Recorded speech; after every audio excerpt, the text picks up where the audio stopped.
Buildings have evolved, so let's give them the attention they deserve. This is 10 Minutes to a Better Building, a podcast from the building experts at Boland.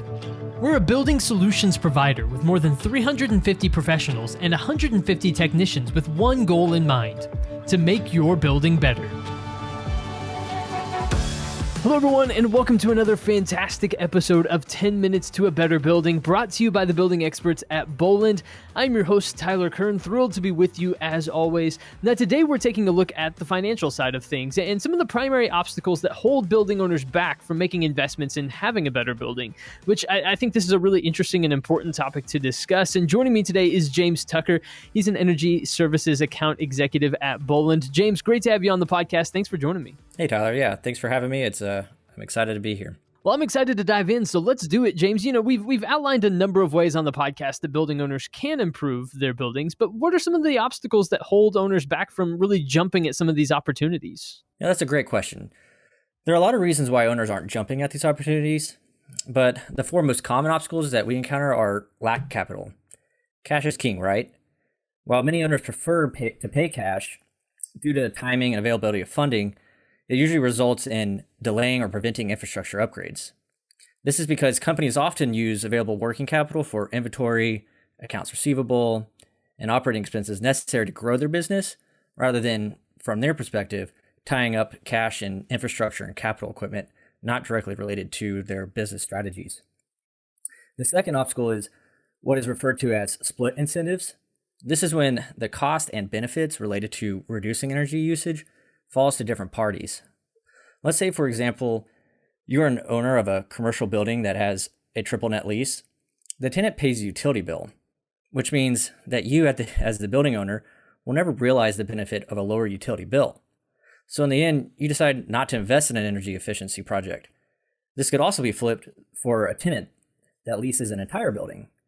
By the time the tenant realizes the payback on an energy efficiency project through lower utility bills, the building may no longer fit their needs, and the owner retains the asset. In either scenario, you can easily see why this is one of the largest obstacles we come across, but it's good to know there are strategies to address this.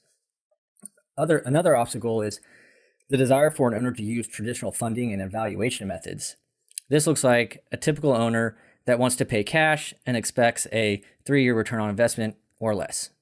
While there's nothing wrong with this financial metric in general, and it does limit the owner's ability to fund infrastructure upgrades beyond low-cost, no-cost energy conservation measures. And the last obstacle we come across is an owner that doesn't trust the savings being touted. And you can't blame them, because we've all seen companies out there making claims that don't add up. Yeah, that's a great point. You know, every time you turn on the TV, you have, someone trying to advertise to you that they can save you 15%. It's only going to take you, X amount of minutes or something like that. Not calling out individual companies, but like we're all used to, on some level in our lives, hearing these pitches that, oh, we're going to save you so much money. And they rarely pan out the way that it sounds, right? So you can't really blame people for being, skeptical on some level, right? Exactly. Yeah, so that's an interesting one. But, one of the things that stands out to me is that energy performance standards are changing all the time. They're continuously being updated, which puts a lot of strain on owners to really meet those standards, right? Because often there's a timeline that they need to hit certain benchmarks and that sort of thing. So how do building owners make investments in this current economy that help them meet those energy standards, but, recognizing some of the financial constraints that exist around, making upgrades and that sort of thing? Yeah, you're exactly right. There are many localities looking for ways to incentivize owners to improve the efficiency of their buildings. Some are using a platform that scores your building's efficiency against similar buildings in the area, and others are implementing new building energy performance standards.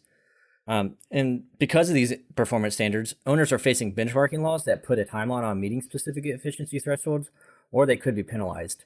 So back to your original question, Tyler, given the current economy and the common obstacles that keep owners from making the necessary investments, how will they meet the energy standards imposed on them?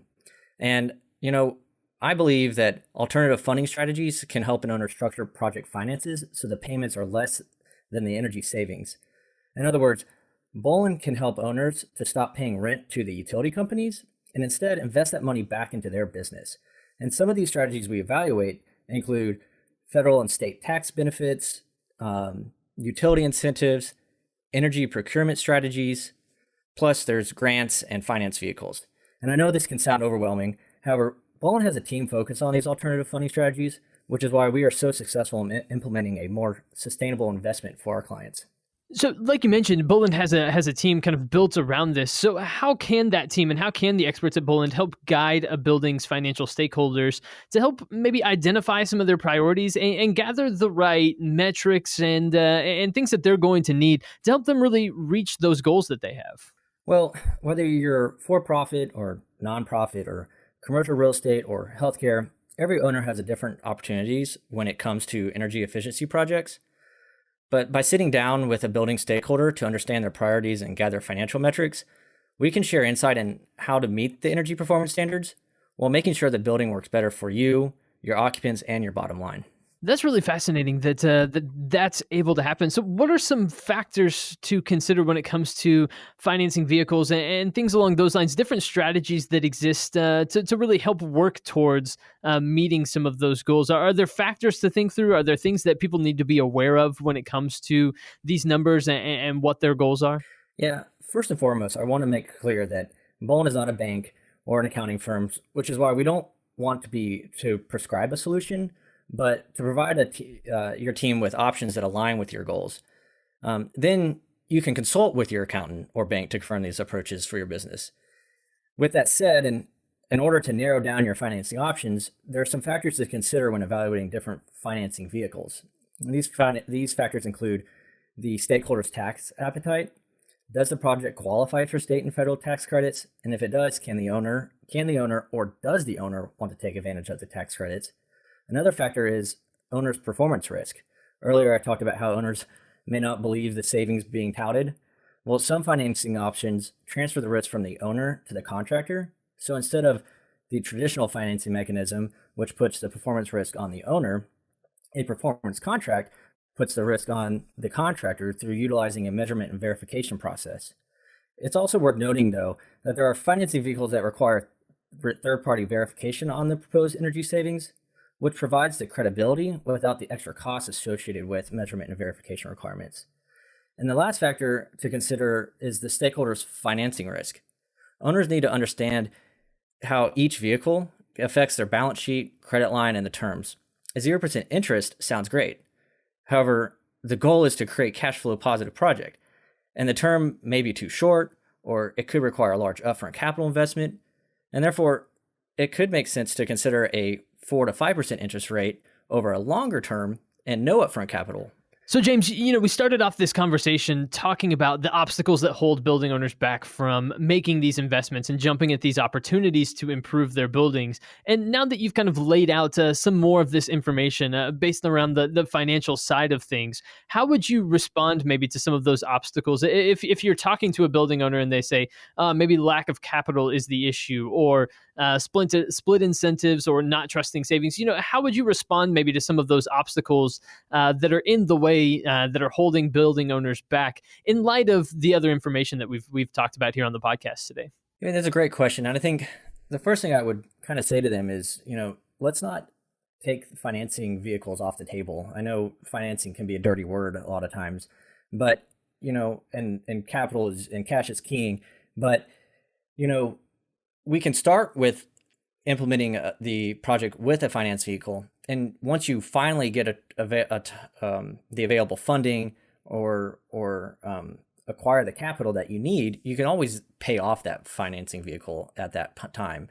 And with these finance vehicles, they also can help you, address the split incentives by passing the payments on to the tenant through a special assessment.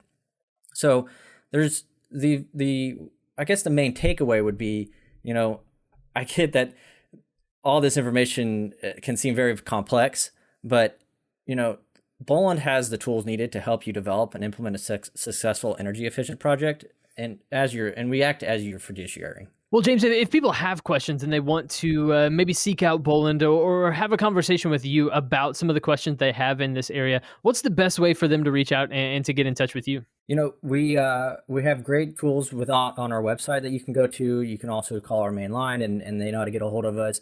I I just want to emphasize that, I've been with Boland for, 7 years, and I've recently made the decision to move into the energy service team. And I did that because I just truly believe Boland is set up properly to be, really help our clients. And for starters, it kind of starts with, Train is one of the largest energy service companies in the market, which means we have the ability to develop, implement, and verify energy savings in-house. And then we pair that with our partnerships that we have that go beyond HVAC and control systems, which could include lighting or the building envelope, renewable energy, etc. And we differentiate ourselves from the competition by building a team that's based on the desired performance risk. Plus, we have a strong relationship with the local utility companies, which help us maximize the incentives, and a utility procurement team that structures the best utility rate for you. If needed, we also have a number of investment partners that can customize funding for a wide range of financial strategies, and these strategies are matched based on your financing risk. And lastly, I would just say that, once the project is complete, we have one of the largest service departments in the DC metro area that can support and maintain these installed systems. And you tie that with our Applied Building Insight team, which continuously commissions the system. And we make sure that you keep your investment operating at peak performance. There you go. Great stuff from James Tucker, Energy Services Account Executive at Boland. James, thanks so much for joining us here on the podcast and speaking a little bit more to the financial side of things. Yeah, thanks for having me, Tyler. It was great. Absolutely. And everyone, thank you for tuning in to 10 Minutes to a Better Building. We always love having you here on the podcast. If you're not already subscribed, subscribe to the podcast so you can get these insights right there on your podcast feed as soon as we post them. Of course, we have more episodes coming out on a regular basis, so stay tuned for those, but make sure you're subscribed. Make sure you go visit Boland's website to learn more about what they offer and the expertise that they have in this area. And stay tuned. We'll be back soon with those new episodes, like I mentioned, but until then, for James Tucker, my guest, I've been your host today, Tyler Kern. Thanks for listening.